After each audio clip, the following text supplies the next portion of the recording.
हाँ जी ख़वातीनो हज़रात, welcome back to the number one mix martial art show in all of Pakistan. हम वो वाहिद यूट्यूब चैनल जो पाकिस्तानी कॉम्बैट स्पोर्ट्स के बारे में बात कर रहे हैं, apart from my guest today, who, by the way, has a killer YouTube channel which is breaking down things, giving analysis, doing everything that we need in Pakistani MMA in that sphere. क्योंकि मैं एक journalist हूँ, मैं एक announcer हूँ, I am the voice of Pakistani combat sports, quote unquote, but I'm not an expert. This guy really is an expert. This guy is one of those guys who's been spearheading the Pakistani mixed martial arts scene since its inception. मतलब जब से Pakistani MMA शुरू हुई है, this guy has been on the scene, fighting non-stop every single year for his entire life. He started pro and he's still going.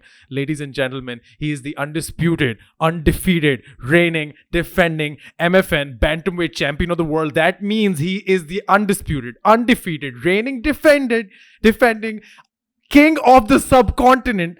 Ladies and gentlemen, my friend, the man himself, Kratos Uloomi Karim. My friend, how are you doing? I'm doing good, my brother. That was such a sick introduction, man. If I ever walk into the cage with that introduction, I'm going to eat people alive. I swear to God. I think what you're doing is बंदे खा enough. जाऊंगा मैं बंदे खा जाऊंगा मैं सीधा बंदे खा जाऊंगा भाई मैं रेडी हूँ किसी का पॉल हेमन बनने के लिए. This is what I'm born to do. You know what I'm saying? I am born to put people, you know, at a pedestal and just say this is the monster Uloomi Karim. You know what I'm saying? This is what I'm meant to do. Oh man. Ladies and gentlemen, he likes his room clean, he likes his coffee black, and he likes his Salajit extra potent. That's what's up. I watch everything, bro. I watch your stories. Hey, you know what's up, man. Shout out to Himalayan Healing Shilajit. Shout out to my tincture buddies, my sponsors, Fighters Friend. These two people keeping it real, always supporting. I have one family in Pakistan. I have the other family in Thailand. So I am blessed, man. Alhamdulillah. I mean, Uloomi, it has been such an incredible journey watching, you know, you do what you do since I started covering Pakistani combat sports. But even before that, जब मैंने शुरू की थी Pakistani combat sports को study करना, you know, सब कुछ करना, you know, it harkens back to 2011 Pak Fight Club when you fought Muhammad Shafiq Mughal, and then it goes all the way to the legendary win over Dhruv Chaudhary. But my first question is a little bit of a, you know, retrospective question. From 2018 to 2021, 3-fight losing streak, right? It was a skid.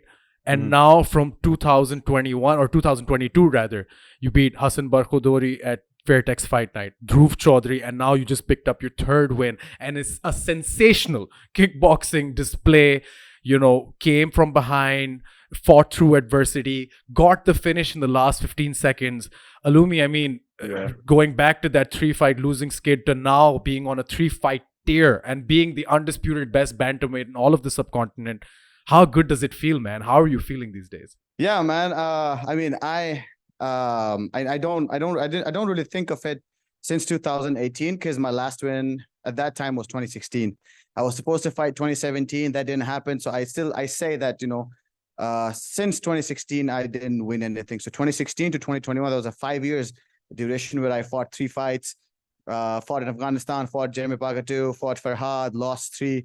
You know, it was a really downer for me. And then from there, big shout out and big thanks to Fairtex Training Center for always supporting me, always having my back. These guys actually supported me when I was on a 3 fights losing streak. They took me in.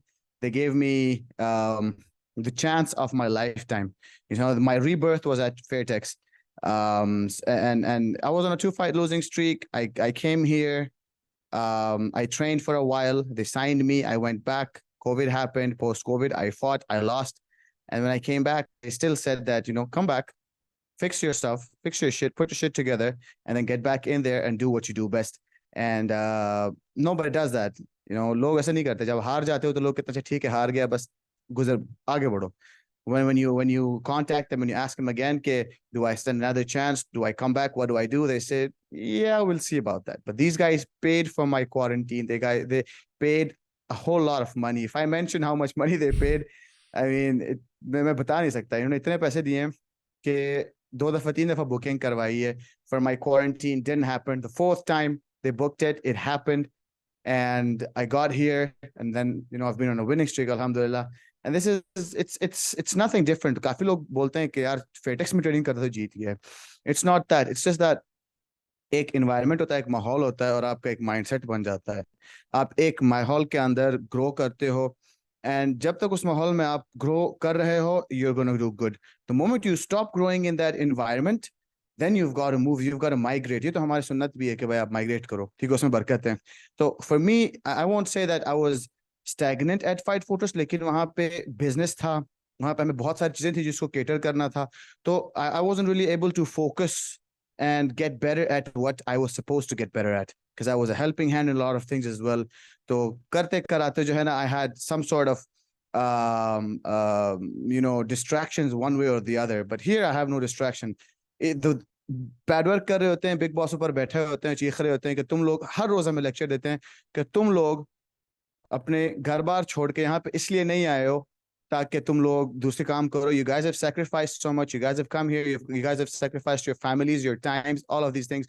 You've come so far just to do this. So focus on this. And that is all what matters, the focus.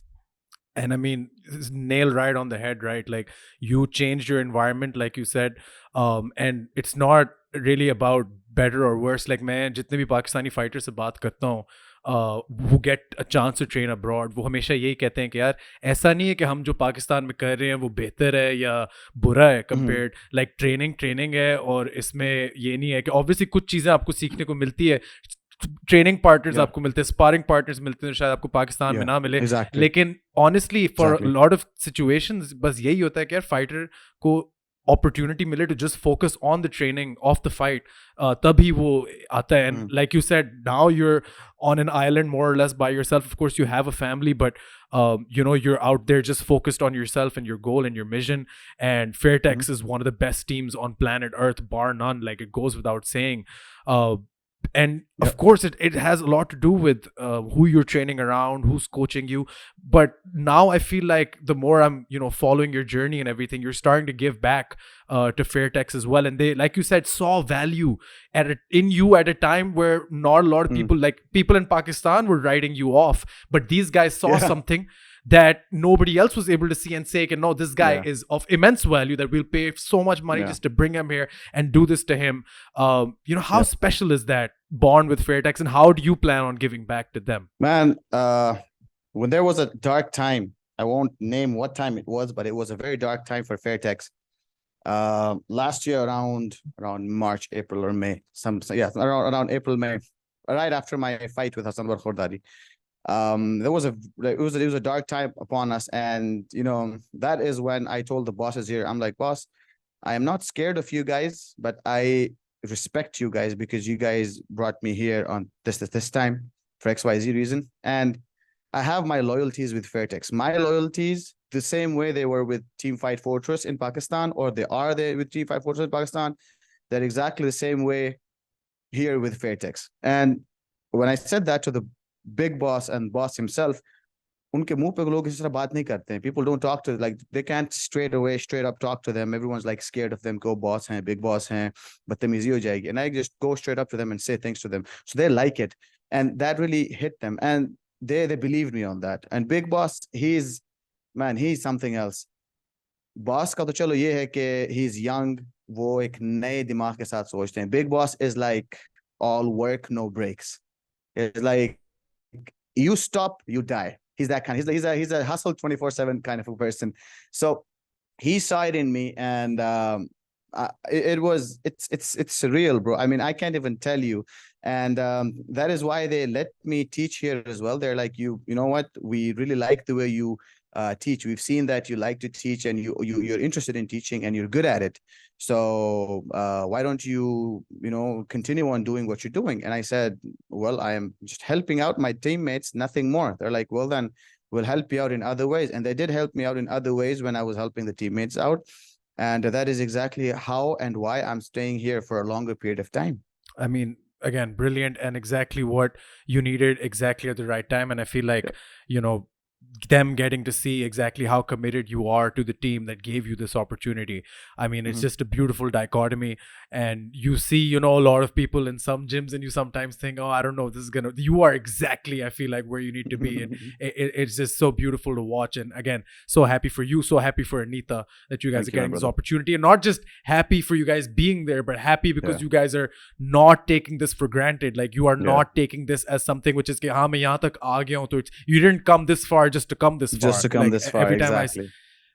every time Word. I see you train, or I see you talk about, you know, everything that's going on, I can tell you have the mentality that you still have so much to do. Do you still feel like there's so much work to do, or how do you feel about, you know, the work that you put in on a daily basis?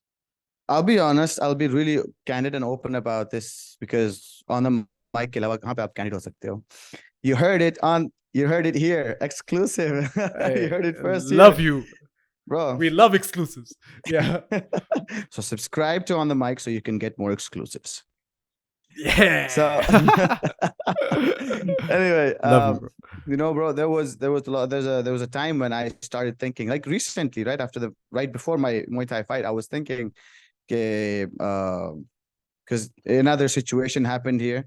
Kafi hota hai yahan pe. You know, once you come to Fairtex, a lot of people get ahead of themselves and thinking, oh, I have a rank in Fairtex, and people gave me this status at Fairtex, so I should be paid this much money, and people feel entitled. और ये सिर्फ पाकिस्तान में हमारी entitlement नहीं, ये पूरी दुनिया में है कि आप किसी को थोड़ा सा चढ़ाव देते हो तो उनको लगता है कि यार बस मैं ही हूँ. तो इस तरह काफ़ी हुआ. तो मुझे ऑफर्स आई कि इवन द बॉस सेड कि यू नो व्हाट, अगर ऐसी कोई सिचुएशन बनती है तो तुम क्यों नहीं आ जाते हो. मैंने कहा सॉरी सर, इतनी बड़ी रिस्पॉन्सिबिलिटी मैं नहीं उठा सकता. I am here to learn. I'm here to, the reason that you signed me for, that is exactly what I want to do here. अभी तक मैं यही करना चाह रहा हूँ. I have some plans in the future. हाँ, अगर 1-2 साल बाद अगर मेरे plans change हो गए तो I would love to, do whatever you ask me to do. And they respect that, and they're like, okay, but don't stop helping, because they know that every single time there's a fight coming up, they're like, Uloomi, what should we do? I'm like, why are you asking me? They're like, yeah, but what do we need to do? Like, she's fighting this girl, or he's fighting this guy. So what's the game plan? What do you have in mind? So, एक status दिया हुआ है इन्होंने. And alhamdulillah के, it's, I have that place, and I have that focus, because as long as you're learning, it's simple that जब तक आपका learning वाला mindset है, as long as you're learning, you're just gonna, you're gonna keep on evolving. Coach Etesham has said this every single time. The moment you stop learning, you're gonna die. And for a martial artist, death means being stagnant. So, or vice versa, like being stagnant, no learning means death for you. So, keeping all that in mind, I still have that drive. Alhamdulillah, every day, I just close my eyes for like 5-10 minutes and think about all these things. And मुझे था कि यार मैं छोड़ दूँ, coaching करूँ, बस पैसा कमाऊँ. फिर उसके बाद मेरे दिमाग में आया कि नहीं, अभी वो दिमाग में आ गया कि अभी करना है. I'm like, I have to reach there. I have to reach there. That's the goal.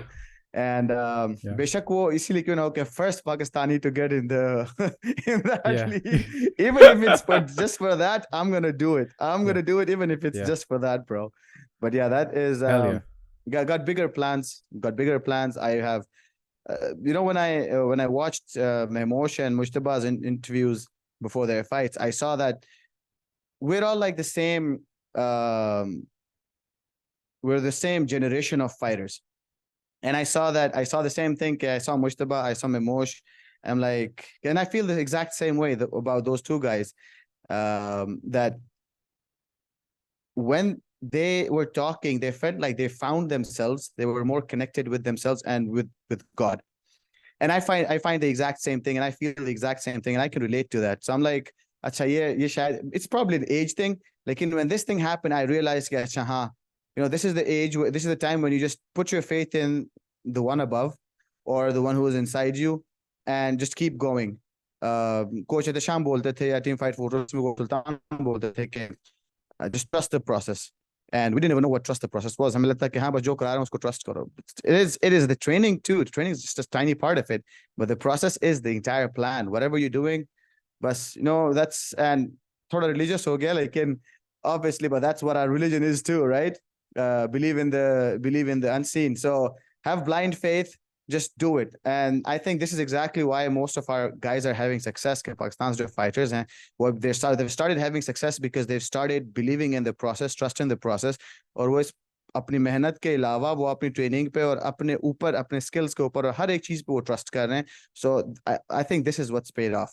And I mean, like you said, the three of you especially fall in the same category of, the same generation of fighters, so to speak. Mm-hmm. And, regardless of whether any three of you win or lose, or whether the fight goes well or not, it's just so beautiful to see how your stories are unfolding. Like all three of you have had remarkable wins, like Memosh with the Callum Murray fight, Mujtaba, of course, when he, got that big knockout over Rahul Raju, and Abrao as well. You with that, and you with that subcontinental championship where you ended that dispute. And I want to ask you a bit about Mujtaba and Memosh and Abbas Khan and some of the fights that have happened recently. But before that, I want to go a little Ariel Halwani on you. थोड़ी हम लोग चीजें निकालने की कोशिश करेंगे, थोड़ा inside scoop निकालने की कोशिश करेंगे. Ariel Halwai.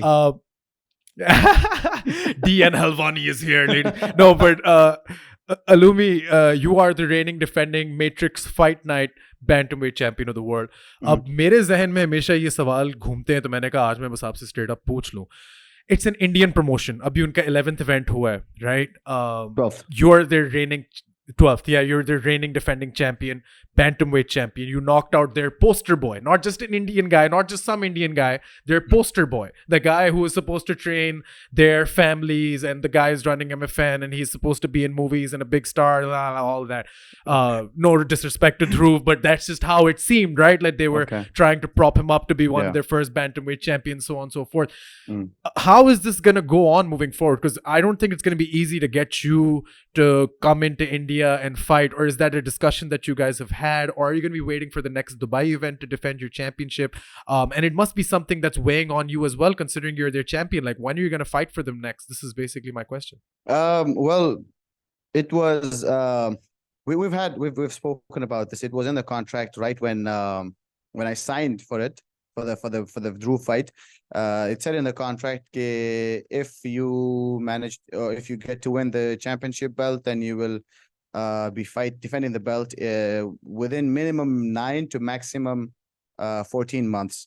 And I know that that they only have events in India, and apart from that they have in Dubai, which is mostly the end of the year show, which is exactly why I took this Muay Thai fights. I'm like, I know I'll probably be fighting at the end of the year show, so it's either November or December, so might as well stay in shape and just keep doing what I'm doing.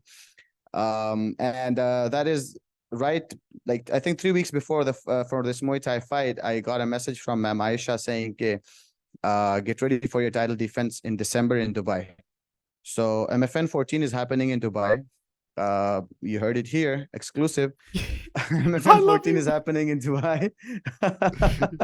So MFN 14 is happening in Dubai in December. The opponent is yet to be decided, and the date is yet to be decided. But I kind of have an idea who the opponent will be. Not sure about the date, but because obviously I'm keeping an eye on who is fighting and how things are going at MFN. Obviously, I have to. And like I said, I'm a professional. I do things professionally. So I have to keep an eye on who's doing what and who's who and what's what. So I know there's one guy, guy who has a very good performance, who has like 3 TKO wins in the past 3 events. So most probably, and I think he's beaten the other contenders that were put in front of him. I think they will give him another fight, and whoever wins that fight will get the championship belt. There are 2 guys. One of them was Punyajit Likharu, in my opinion, because a lot of Indian MMA journalists were talking about this. Punyajit Likharu may be next because he's high level and this and that. And then there's this other guy. His name is Chungran Koren. So these 2 guys, but Chungran Koren's on a very good streak. He's on a 3-fight winning streak. He recently defeated Chaitanya Gavali via TKO. So that's a biggie. That's a big deal because Chaitanya is a very seasoned fighter. He's an Indian veteran. He probably has a big chance. So yeah, I mean, I'm all eyes. I am keeping my eyes and my ears open, and inshallah you will see the comeback. Not the comeback, but yeah, the return of Kratos to MFN in December, inshallah. MFN 14. Wow, that is brilliant. And thank you so much for sharing that with us. I really do appreciate it. But that is so exciting. Like, that is really exciting because I was going to ask you, my question was going to be, when it comes to deciding opponents, do they give you a name? Do you ask for a name? And also, do you care if it's an Indian? Like, and I don't mean from a matchmaking perspective, I mean specifically from who you're fighting perspective. Like, are you the kind of guy who will ask for another Indian opponent, or are you the kind of guy who's like, just give me your best guy, I'm ready for whoever? Anyone. Look, I'm in a spot where the champion is in a spot where you can pick and choose, right? You can say that, oh no, this guy is done well. He can fight. He cannot fight. I don't want to fight him. He's boring. He's this. He's that. And I feel like I'm in a spot where I can make decisions, where I can choose. But then again, I'm if I keep this one thing in mind, I know it's going to be an Indian, because obviously the Indian Pakistani thing is always going to sell. Every single time there's a Pakistani on an Indian card, they will never make me fight someone else, obviously, right? And even if they do, that's not going to sell a lot of tickets. People won't watch it because अच्छा Pakistani किसी और से लड़ रहा है तो क्या फायदा देखने का. So when it's India versus Pakistan, all eyes on the fight, even in Pakistan and India, because an Indian's fighting a Pakistani for the title belt. And then if the Indian wins, the Indian's going to be like, okay, हाँ अब हम बोल सकते हैं कि यार, because after the last fight, a lot of people were like, हाँ Anshul jubilee से लड़ लेना, ये ना तो वो ना, चलो पाकिस्तान वाले जीत गए, मुबारक हो, कोई कुछ तो जीत गए, and all of that drama. And Pakistanis are trolling them as usual. Pakistanis troll कर रहे हैं जो है ना social media के ऊपर. So after, when I defend my belt successfully and after I win, it's going to be, Pakistan ki side pe phir wahi hype ban jayegi, Indians phir wahi, and then India Pakistan dua dega. If the Indian guy wins, which is not going to happen, inshallah. So if he wins, so obviously Indians khushi manayenge. So they want that kind of, and this is how shows sell. So isliye, plus I don't even know what they have in their mind, and I don't even care about that. Even if they bring someone else, I don't mind. I mean, Ma'am Aisha is, she knows the sport. She's been in the sport for a while now. She knows how things work. She has good people surrounded by her. She has professionals around her, and she knows how things work. So she's never going to make any, she's never going to actually take any decision which will, not make people watch the show. And man, these guys are very smart. Whatever they do, these guys are very smart with it. So I'm sure it's going to be a good event. One more MFN related question. There was a lot of controversy recently with the sacking of Alan Fernandez, a long-time matchmaker for MFN, a very big name and a big personality in Indian MMA. And of course, there's some people replacing him in that spot. Does it bother you? Do you care? Did it affect you in any way? No, not really. I mean, for me, it was all professional, right? Whoever from the Indian MMA community I'm friends with, and there are a lot of people that I'm friends with in the Indian MMA community. So there's not really any problem or any issue with me if he's there, he's not there. I still have the same relationship with him. It's still going to be the same, friendship or brotherhood with Sir Alan. I still have the same respect for him. We'll still be, if we ever meet somewhere, it's still going to be the same chill vibes. It's never going to be anything different. But then again, and quite frankly and honestly, I don't even know what happened there. I don't even know what has happened, and I don't even know what allegations were put on him. All I know is that some people said that he's involved in something really big, and I'm like, what is that really big? They're like, oh, bas wo hum aapko nahi bata sakte. So I was like, yeah, okay, whatever. So because of that, yeah, definitely, it when you have a professional relationship with someone, to ek chota sa bummer lagta hai ki, shit, man, no, that someone new is going to be taking his place. But I've heard that Dhruv has taken the spot. He's now the matchmaker for MFN. So I'm not sure that how it's going, but Dhruv is a fighter. He's a good fighter. He's a very good fighter, and he knows that styles make fights. So and he's been making a good card. He's made good card so far. So yeah, let's see how things go. And that makes a lot of sense, with everything happening at MFN. You're a fighter, you're a professional, you want to keep it that way, and that makes a lot of sense. But I couldn't help myself from asking because it was all over the news, like they posted a press release, all of that, and DN Helwani wants to dig, man. So it is what it is. But no, it makes a lot of sense. And again, they are lucky to have you. I'll say that, Uloomi. MFN lucky hai to have you as a fighter representing Pakistan, because I swear you are probably the most professional guy when it comes to getting business. And of course, there's a lot of other guys as well, but your mantra of peace through sports, you represent Pakistan so well, but you don't, probe or try to push the issue Pakistan, India. You treat it as what it is, which is a marketing stunt, gimmick, whatever you want to call it, a marketing affair. And that makes a lot of sense. Very interesting that you're kind of aware of who you might be fighting next. Of course, there's no confirmation, nothing of the sort. But the two names you mentioned, what do you think about them? How do you think they'll match up, or how do you think you'll match up with them? And what are the good things you've seen about each of them? Well, first thing that I saw Punjit Likaru's fight was that he's a very good striker, and he has good, decent takedown defense, like decent grappling defense. But then again, everyone has decent grappling defense unless they meet someone who has better grappling than the rest of the guys. So there's always loopholes in everyone's game. So I mean, these guys have given me a striker. They've made me fight a striker, and they saw how that went. So I don't think they will do that again. I think that this time they will give me, which exactly puts me back into the place for Chungran. That he actually puts him in the place, and not me. He puts Chungran in the place for the title contention. That because he's a good, solid wrestler. He's got good hands. He's a solid wrestler. He's got good grappling. He calls himself the Indian Rhino, and he's built like one. So he's like a tank looking kind of a guy, short, stocky, good grappler, explosive. I think they will give me that matchup, and to them, I think that will make a lot of sense, and then that will be a very interesting fight to watch, because the grappling aspect, it would be a test to both our grapplings. I've seen him wrestle. He wrestles good. He wrestles hard. He's very fast and explosive, and then I have my own style of wrestling. So it'll be fun. It'll be interesting. So that's all I know about these guys. All right. And again, very, very fair assessment of both guys. There's been a lot that's been happening in Pakistani MMA. Of course, we're all waiting with bated breath. हम बहुत सब्र से इंतजार कर रहे हैं for your next fight के वो कब आएगी. And now we have somewhat of clarity, and fingers crossed, inshallah, we will get to see you fight at the end of the year for the big show, MFN 14. Inshallah. Fingers crossed. Let's see what happens. But like I said,